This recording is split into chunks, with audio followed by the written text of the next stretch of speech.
Hi, today we're going to do some equation analysis and some unit analysis to make sure that we've got everything up for the next video. So let's start at this side of the page and move across that way. Let's start with kinetic energy. Kinetic energy, as we know, is energy associated with motion.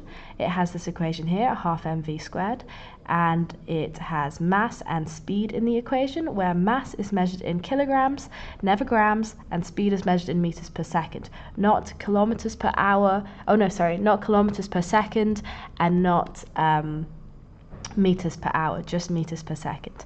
And the energy is measured in joules, and joules can be written by a big J. So let's move on to elastic energy. Now, elastic energy has a very similar equation to kinetic energy, but it's quite a different form of energy. It is to do with compressing and stretching an object. It has this K here, which is the spring constant, which is the physical quality of the material that you're dealing with, and it is measured in units newtons per meter. And extension is measured in meters. Now here I've tried to show a diagram where this is the initial spring attached to a wall, and then this is a mass attached to the spring, which is attached to the wall. Note that the spring sort of gets stretched a little bit, and that distance it's being stretched is what the extension is, and that is what we put in our equation as E.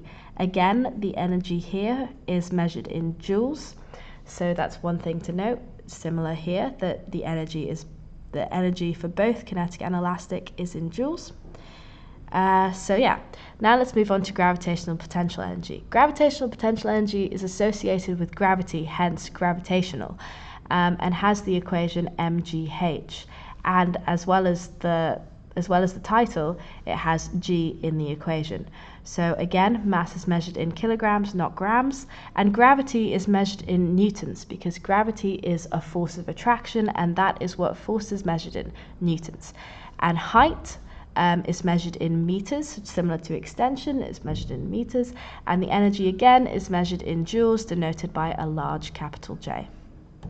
So hopefully that makes sense. If you want to have an idea of what gravitational potential energy is, it's like throwing a ball down a set of stairs or jumping off a cliff, that kind of idea. So if we move on to thermal energy is more tricky than these three here. It has these two delta signs in the equation. Now, this delta means a change in. So there's a change in energy here, and there's a change in temperature here.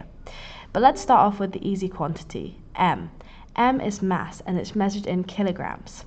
And C is the specific heat capacity. Now, pause the video and answer the question I have for you on the side. There are three examples of what kinetic energy could be. Sorry, not what kinetic energy could be, what specific heat capacity could be. Hopefully you'll get the answer right. Okay, so pause the video now. Hello again. Right, hopefully you would have got that the specific heat capacity is the amount of heat per unit mass required to raise the temperature by 1 degree Celsius. And its units are joules per kilogram per Celsius, sorry. So one way to remember this if you didn't get it right is the idea if you put two arrows next to each other and you say 1 kilogram is raised by 1 Celsius. That's how I remember it.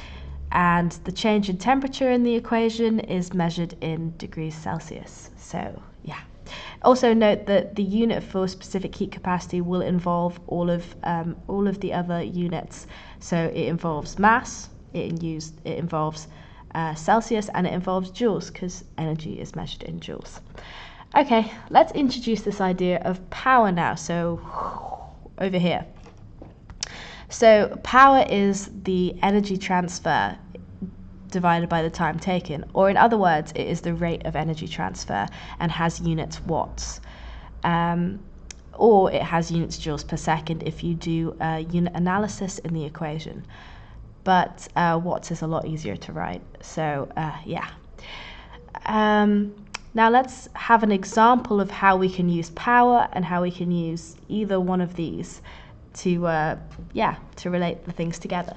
So over here you have a man. He's doing some chin-ups, and it takes him 5 seconds to do each chin-up. Now, he weighs 65 kilograms and he moves a height 0.4 meters off the ground. What equation out of these would you use? Number one, you know the mass, so you could use this one, and this one. But you also know the height, so that kind of eliminates this one and it eliminates that one, but it doesn't eliminate this one. However, what's G? Well, in standard practice, G is 10 newtons in your GCSEs, so that's a good quantity to always remember, that G is 10 newtons.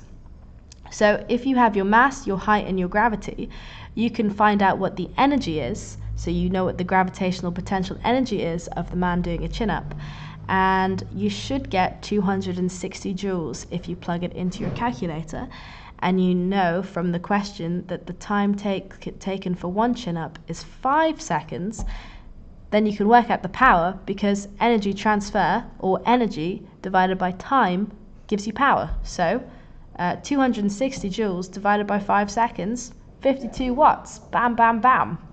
There's your power for a man doing a chin-up, which is kind of cool how you can relate the things together. I hope that helps. If not, let me know in class.